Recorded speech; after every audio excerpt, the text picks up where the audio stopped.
Hello, everyone. Welcome back to Beat the Big Guys. I'm Sandy Rosenthal, and I am so excited about the guest that I have with us today. His name is Dr. Mark Cucuzzella. Welcome, Doctor. Thank you, Sandy, for having me on. It's a privilege to be on your show. Oh, you are so welcome. Is it all right if I call you Mark? Yes, perfect. Okay. Well, I've been doing a lot of research on my guests, but I need to fill in the rest of you listeners nationwide on a little bit about the good doctor before we found out about the beat guys that he has had to do. Before we found out about the big guys that he has had to deal with in his work being the good doctor. So, Dr. Mark Cucuzzella practices family medicine in West Virginia in the towns of Ranson and Martinsburg. At the West Virginia University Medical Center, where Mark practices, he has developed protocol for using a low-carb diet for patients with obesity, prediabetes, and type 2 diabetes. Since then, the medical center has eliminated all sugar-sweetened beverages, including vending machines. Mark's current research interest is using continuous glucose monitors for diabetes remission, among other things.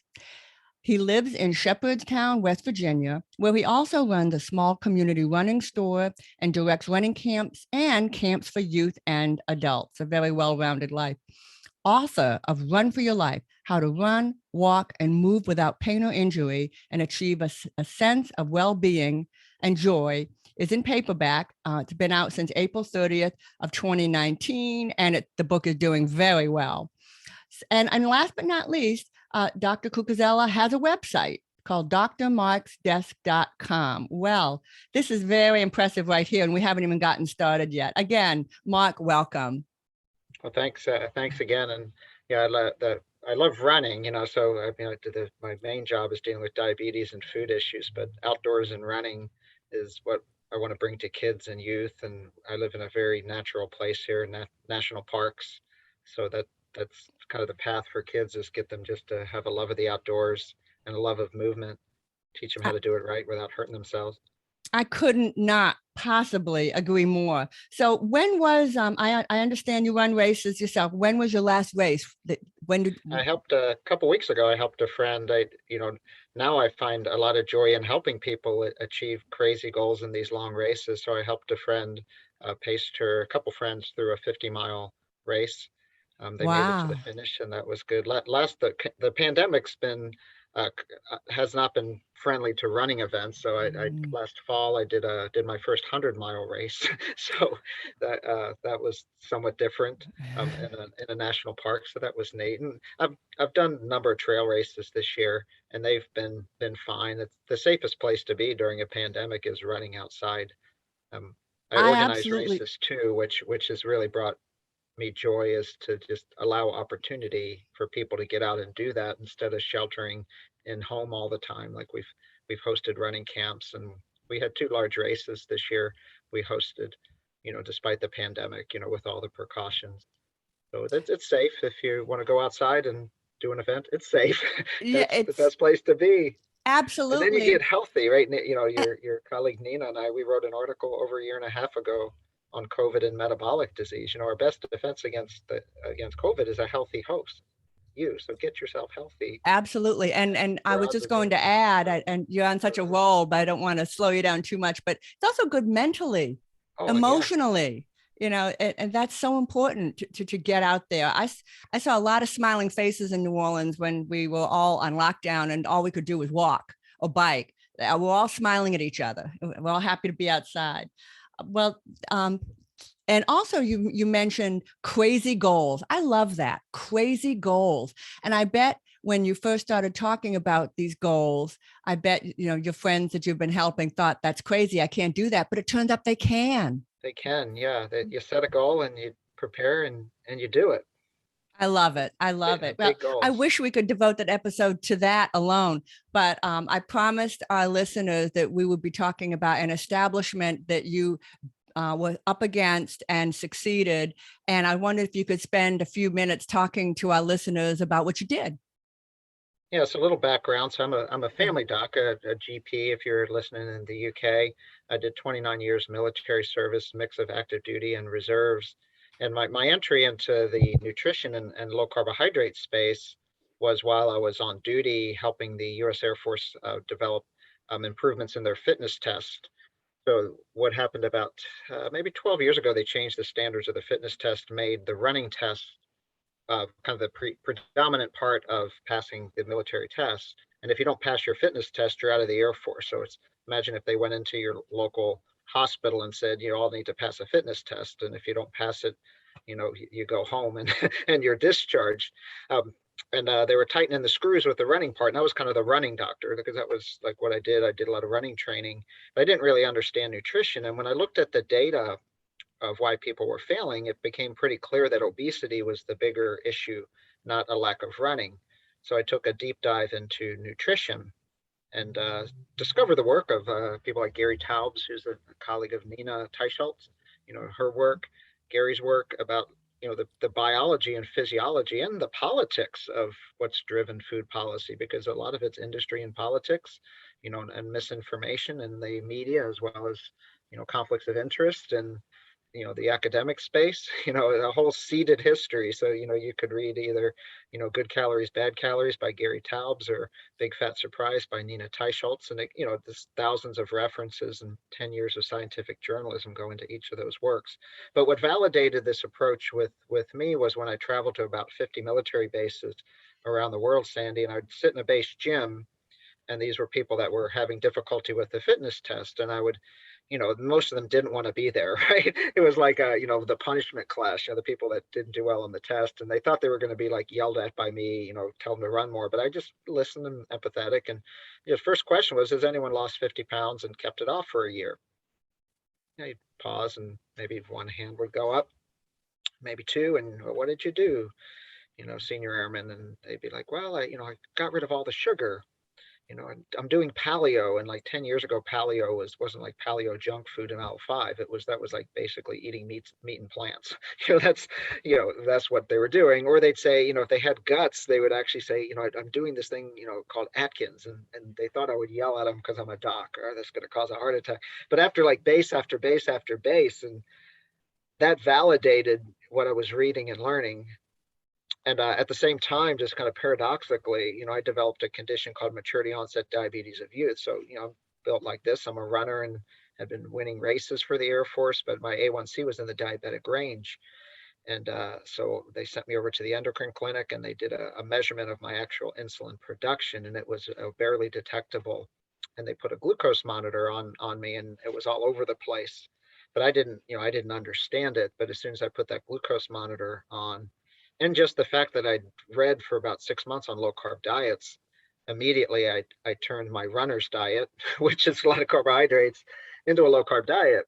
And my glucoses went below diabetic range, and I was able to stay in the Air Force without medications, because if you're on medications, you're discharged. So I kind of self-experiment, but it took, so I came back off. I was on a 6-month assignment to do this for the Air Force about 2012 range. And then I came back to my civilian job, working a lot of hospital shifts, taking care of patients in the hospital. And I live in West Virginia, Sandy, and pretty much everyone who gets into the hospital has some form of diabetes. We're the most obese and diabetic state in the country.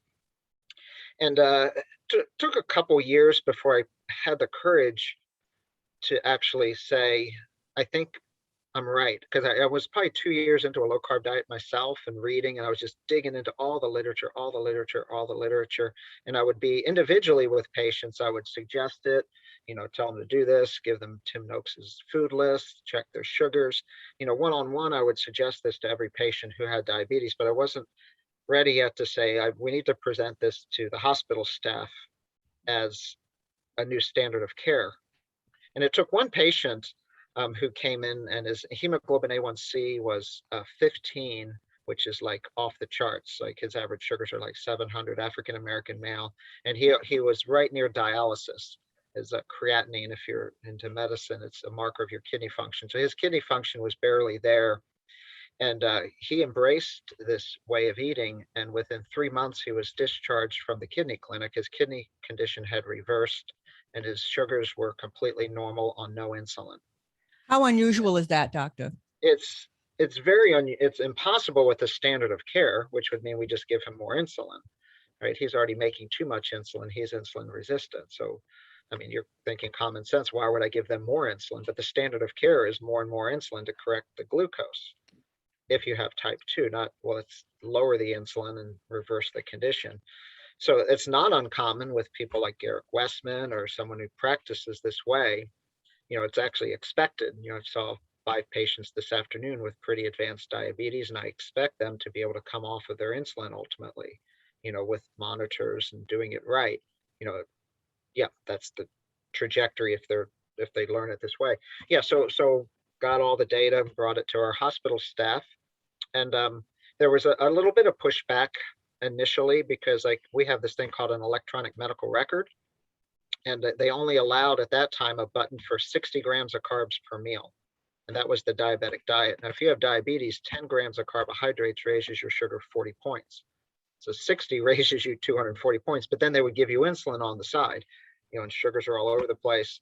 But there wasn't even a button you could hit for this. So we had to create like a manual way of doing it. So they agreed that, okay, this should be an option.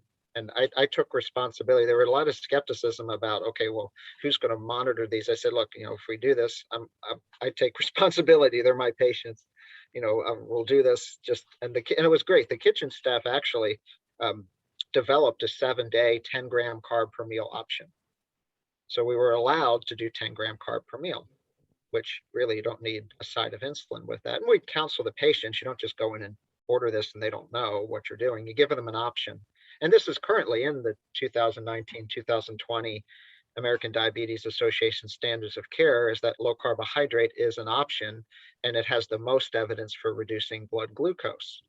So if you really read their articles, this is not just an option, it's the best option.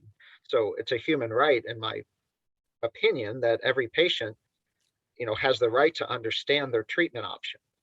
Some may say, oh, I'm just not ready yet, right? They're going through stress, whatever it is. They just, it's like quitting smoking, right? They're just not ready yet. But we would never not suggest to anyone, don't quit because I don't think you can do it, right? We would at least support them. And if they're not ready yet, we'll come back when you're ready. So yeah, so we started this, but then there was kind of more pushback. So nurses were starting to teach this without me there. And at that time, the standard of care in nursing was the 60 gram, like they have to follow guidelines and protocols. So they were going off label, so to speak, so they called it Mark's diet, so, which wasn't my diet. It's just real food, low carbohydrate. So the senior nurses were teaching this, and then the administration was threatening them and beating them down and telling them they can't do it. So it came to another head about maybe a year and a half, 2 years later, where we all kind of had to huddle up in the room again. And I brought my stacks of papers, but fortunately at that time, the dean understood the science, and he said the administrative side on the nursing side was saying, no, we can't do this. It's not in the standards of care. And he said, no, you can do it. So then they got out of the way and we were able to do it. We published an article on it that's in the journal Diabetes Care, if you want to read about the protocol. So the protocol is just collaborative, right? It's an option, but you have to have pharmacy, you have to have the dietitians, you have to have the nurses. They all have, they can't be told 4 different things. They get confused. If they want to do this option, we'll support them. And there are many hospitals that actually even acknowledge that you can do that. So that's still kind of unusually deemed dangerous, even though the American Diabetes Association's own guidelines show it's the most effective treatment. And you can think about it like this, Sandy, so you're in the hospital for a coronary event caused by your diabetes, and we're feeding you the food that makes your diabetes worse while you're in the hospital being treated for a condition. You're in there for an ulcer on your leg, you're in there for kidney failure, you're in there for heart failure. These are all diseases, the root causes of diabetes. And yet we're giving them the food that makes their diabetes worse. So when you step back, the learners, the young people, kind of establishment. So the establishment is the entrenched cognitive entrenchment, just this is the way we've always done it. And medicine as an institution is very slow to change. Right. It's hard to, it's an institutional yeah, I mean, it is what it is. Establishment. It's an establishment driven by expert opinion and the person with the longest white coat. And they're evidence-based, you could call it, and this is how we've done it, and they're not really willing to listen to new ideas. And it's a specialist-driven system. I'm a generalist, and where the experts disagree, the ignorant are free to choose, so to speak. So as a generalist, right, like everyone has their opinions, and I can engage the patient. And well, what do you want to do? Here's the science. But the young learners, it's magical. So when I have medical students rotate with me, and they're like, within a day, they're teaching this because this is basic science. Oh yeah, this now my physiology class makes sense because they're so close to the basic science. They're not practicing, right? So say they learn the science. Researchers are paid to answer questions. We practice, right? So we just do the same thing. And 12 years ago, I would have told you if you wanted to lose weight, or fix your diabetes, eat less, exercise more. That's what I would have told you. But I would have thought it was right because that's what I was told until I learned that I was wrong. And so much of what we learn in school is wrong, but that's just normal. We just have to figure out what's right and have intellectual humility. There's a lot that I need to learn about diabetes. That's why I read and do research and write. So we all have a lot to learn about this. I think So, that's a so very that was, healthy attitude, that we all have a we lot have to learn. we Yeah, have a lot to learn, right. and we have to have safe places to share ideas. So we have to have safe academic institutions where you don't have what's called academic bullying, where like you bring up something that's here's the science of this is working, here's patients, but you're not dismissed or removed Hmm. because your opinion is against. I mean, we're seeing that a lot with COVID, right? Any Oh, opinion yes. that's not in the main line Shut down. is shut down. They So shut so down. we need to have dissenting opinions, Right. right? I agree. So the Supreme Court meets and they always have a dissenting opinion. And we're going to dig a lot more into what you just said, but wasn't there one other thing you succeeded in? You also succeeded in addition to the low carb meals, at the complex, the teaching hospital, but didn't you also succeed in getting sugary drinks out of vending machines? Yeah, out of the hospital completely. Uh-huh. And it was really, it's kind of when you talk about institutional change, it's kind of the power of the anointed versus the wisdom of the crowds. So when the people start to actually like do this, nurses, kitchen staff, other staff, like, why are we serving sugar drinks in the hospital? Like, we're a hospital, right? We don't have tobacco in the hospital. They can go across the street to 7-Eleven and get it, but in the hospital, Or beer and there, wine. yes, exactly. Maybe a little red wine might be beneficial for a few. But But the sugar that's drinks, for another that's episode. another episode. But the sugar drinks, clearly, there's absolutely no benefit from sugar sweetened drinks. Right. Absolutely. So did Everyone you get agrees there. pushback with Not really, good. surprisingly, because, and this is kind of, if you're listening and you want to make institutional change. But so there's a hospital system, Geisinger Health in Pennsylvania, who had already done this big hospital system. And so I called them. They were very willing to share their experience. It took them like 10 years to get it through. And that was a big institution. My hospital's a 24-bed hospital, small rock versus big rock. I said, what would you do different? Again, like if you were to do it again, because they got some pushback. They said, over communicate. You need to communicate. So I went around to every department. You have your respiratory department, nursing. I went to every little staff meeting, environmental services, other folks do the cleaning, and just explained to them that you are a part of this, and you're an important member of the team. The kitchen, when they would do these low carb menus, I would go down and thank the kitchen. They don't feel like they're part of the hospital team, but when you go down and you have gratitude, gosh, that meal you made for Mr. Smith up in bed 4, that was delicious, and that was perfect for his blood sugar. So then, like, and you give warning. Okay, April 1st, the sugar drinks are out of the hospital, and this is why. We had flyers, little tabletop things. We had posters showing what sugar does. Explaining the why of doing it. And the only pushback I got was, why don't you get rid of the diet sodas too? Because I mean, the last hurdle actually was had to do with the contract, Sandy, with the soda companies, because I'm at West Virginia University, so we have a contract with Coca-Cola, same contract the football stadium would have, right? We have to sell these specific lines. I mean, I didn't understand how all that worked until I got But you do involved. now. I do now, and no, we can't. This is against the contract. You have to have Coke or whatever the other sugary ones was. And so we actually had to get legal involved to make a clause to exempt us from the WVU contract and allow us to lose money in vending sales. And I don't think we lost any money because they would have like Dasani, what, like, they were, we kept the diet drinks. You kind of tackle one chase one rabbit at a time. And I don't really have a problem if people want to have a little diet drink, because like the big rock is the sugar drinks. And so that ran across the board in our hospital from the vending machines, which are accessible to everybody, to the cafeteria, which is staff and visitors on the floor, like it used to be. You'd open the cabinet in the nursing station and there's just 6 packs of soda. And if a patient in room 6 wanted a soda, or a nurse wanted a soda, or a doctor wanted a soda, they would just pop sodas. I mean, they're just there for the taking. So none of that stuff, all that stuff was gone. So patients, if they're in the hospital and they want something to drink, we have this thing called water. You could give them a diet ginger ale if they want, and juice was out too. And I mean, a child had a medical condition where he had abdominal surgery and he needed to drink some juice. That was different, but we wouldn't bring people juice as a drink. I think water is delicious. Yeah, and they got their coffee. Coffee's delicious too. Yeah, and coffee delicious. Cafe Du Monde coffee down there is delish. Well, unless you had a little bit more to talk about with your story, is it all right if I could ask you a couple of questions? Yeah. Oh, so much of it was just so interesting. I feel we need to talk about it just a little bit more. So you pointed out one of the first things you mentioned, gradually you began to see, the truth, for lack of a better word. Gradually you began to realize something is wrong here.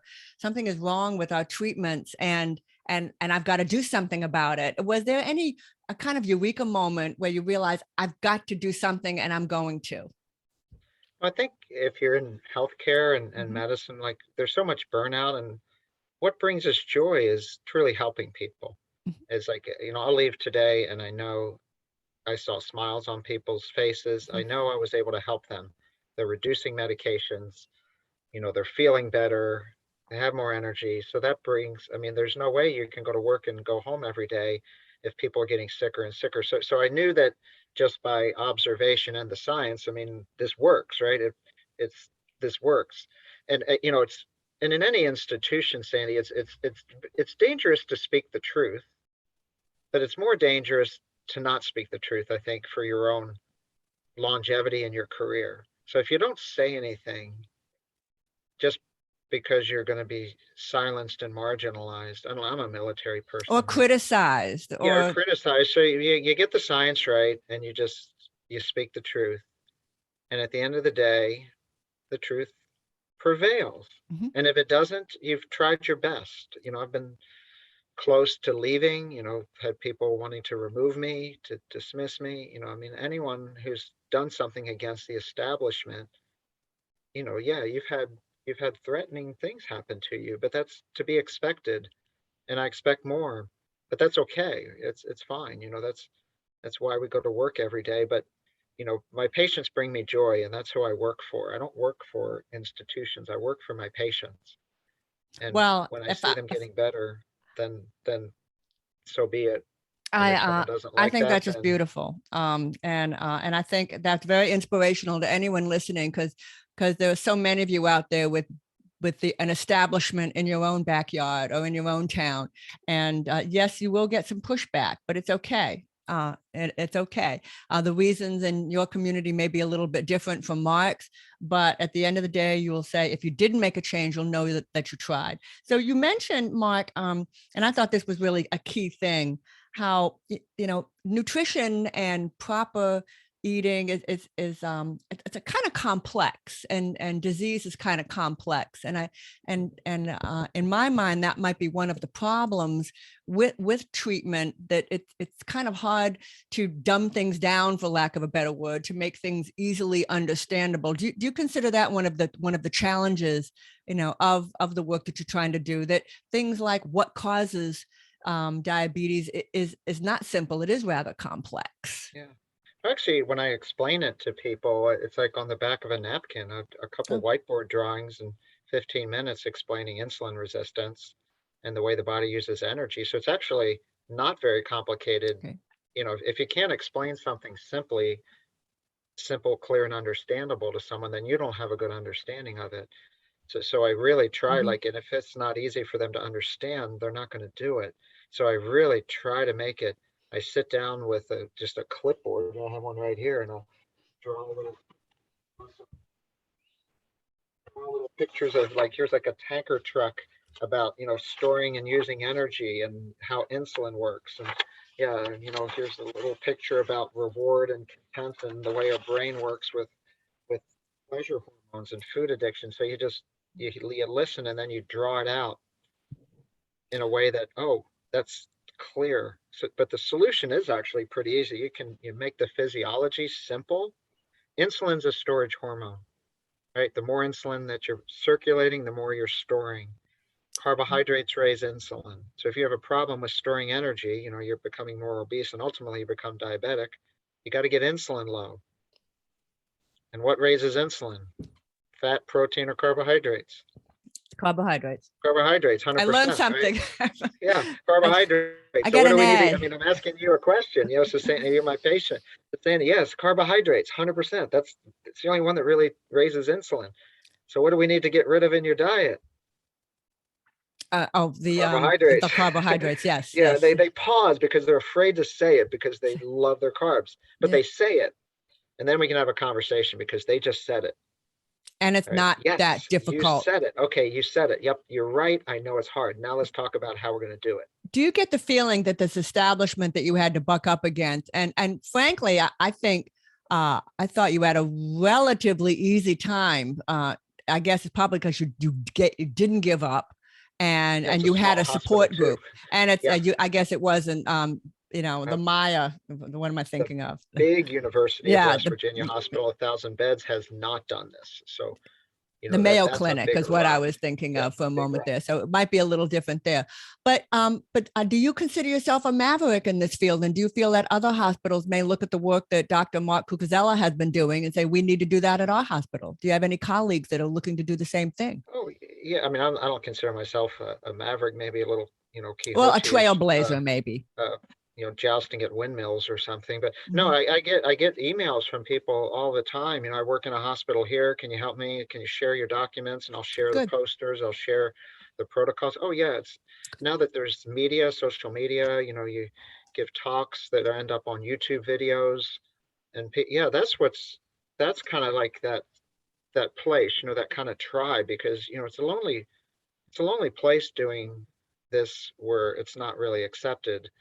But when you look around the world and there's thousands and thousands of doctors that are doing this here and here and here and here, we started a society called Society of Metabolic Health Practitioners. So, you get the dietitians, you get the nurse practitioners, doctors, all of us. This isn't about low carb or obesity per se. It's about metabolic health. Let's try to restore that. That's our goal, is to get people healthy again. But yeah, there's a lot of people out there doing this, and I just want to Good. encourage them. I've got your back if you want to do it, and to just encourage them. And I've spoken over the phone to different administrators at various hospitals, and I think just because I'm here, I'm at a university. I've achieved professor rank, which is taken my academic punches to get there. So you get a little bit of credibility just by the fact you've been in this space a while. And if you're a junior doctor, like say you're right out of residency training and you're 22 and you're at a big hospital and you're suggesting to the endocrinology and the whole hospital establishment that I think your diabetes menus are wrong. How's that going to go if you're 22? Not well. No, right? You're gonna just like forget it. You'll be fired immediately. So it takes a lot of courage. It takes more courage for the younger people to stand up. And last 2 weeks ago, I had a young doctor from Wake Forest travel up here, who's in her last year of residency training to learn what we're doing here, because like that's the future. She's gonna, yeah, she's not going to be satisfied with the status quo because she knows it's not right. So she will only be able to go home and sleep at night if she does the right thing. Mhm. And she'll do the right thing, and we'll figure out Absolutely. how to do that. Uh, Absolutely. There was another thing you mentioned that I thought was just so fascinating, and this is not uncommon, that one of the roadblocks that was thrown at you when you were trying to get the sugary drinks out of your hospital was, oh, we can't because of a contract with Coca-Cola. And like it was part of a contract. And so they were just throwing paper at you. Well, all you had to do was Change it. change it. And you'd be surprised, how frequently that roadblock is thrown at you. My guest just last week had that roadblock, and it was because the bylaws wouldn't allow something. Well, they changed the Change the bylaw. bylaws. Like, oh, and frequently that can be, your big bugaboo that they're trying to get past. The big guys will try anything. Yeah, you're from the First, South. They used to have segregated schools. That was in the Constitution, I think, absolutely. 1896. Yeah, Yeah, we yes, changed indeed. that. Yes, we Thank changed it. God, we Um, changed that.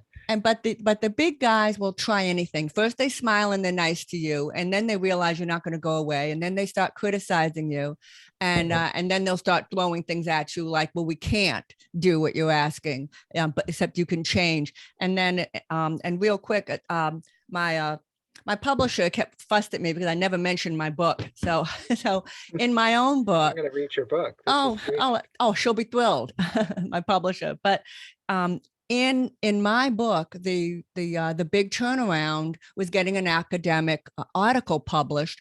But the first two times that we submitted our article, they sent it back because they didn't like things like our tone, tone, tone. Yeah, This like, is what do you mean by that? yeah, and it took a while for us to realize that it wasn't our tone. They just didn't like our conclusions. And so I was going to submit our article to another journal. And then last minute at 11 o'clock, the 11th hour, I said, you know what? I'm not going to change anything. And we resubmitted our article. We changed nothing and resubmitted it, and they published it. Nice. Yeah. And, so They always want you to change. Yeah, someone always wants you to change it, but you and said no, I don't want to change. And the This is good. reason I submitted it because I wanted to document, this is when down the road, when we finally did get our article published, I was going to tell the world that we had submitted our article to this journal and they turned us down. That was my plan, right? And then I ended up publishing it, and I didn't know for quite a while that it actually been published. But the point is, you got to keep trying, and don't let the doors being slammed in your face bother you. Push it back open again. Push it back open again. How long did it take, Mark, for you to decide that's it? We've got to change these meals, and then actually get it officially done. Yeah, I mean, I think a couple years There of you doing go. it one at a time before Mhm. I wanted to go and make it more institutionalized, if that's the Mhm. right word. Yeah, like, because you can do, I mean, in medicine, if you're my patient, like one-on-one, I can suggest anything I want, right? There's no real reins on that, but I probably needed to convince myself that this was effective therapy. And then, with my own situation, I was checking my sugars 4 times a day. And so, okay, can someone actually eat this way? Not for a week, but for a couple years. I wouldn't Mhm. suggest anything to somebody that I didn't feel confident that they could do for long term. So I mean, I think that's just being scientifically thinking, right? So you do your own experiment with it. So in 2 years, okay, I feel great. I can eat omelets every day for the rest of my life, which I do, right? It's all, and my coronary calcium score is 0. Like, every marker of my health now is way better than it was 10 years ago, other than I'm older. That's, The can't stop that, but everything else is fine, right? And way better. So now I'm like 10 years into eating this way, but out of necessity, I've got a monitor on my arm, make sure I stay good every day. It Mhm. teaches me things. Nina Teicholz, that's our mutual friend, made an interesting point. And when I interviewed her about a month ago, and she pointed out that people certainly in America and probably the whole world have control over what they eat, and they can change their minds overnight in what they eat, and that in a way is frightening to the establishment that wants Americans to eat a certain way. Yeah, the And drug industry wants us to eat that way because mhm. you want to manage every ad, right? Manage your diabetes with these medicines, Hmm. manage your diabetes. But no, how about we make it, and even the American Diabetes Association 2 months ago came out with a position paper defining diabetes remission. So they never Hmm. defined it before because they didn't Really. acknowledge it was real. But now that all these people are doing it, Mhm. it's not magical thinking. They actually have to put a definition on it because it's real. The But that's ability. reframing it like hope, not Hmm. despair. Like you can get better. Hmm. And you And if can decide you can do today it, yeah, to you do could, it yeah, today and today, change it people I saw tomorrow. today. It's very, very empowering. Mark, is there anything else that you would like to share with our listeners to give them encouragement to beat the big guys in their own neighborhood?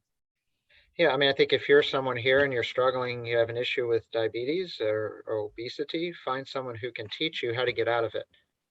So, and then you will change the establishment that you work in or a patient, because when you see people making this change, that's how the establishment changes.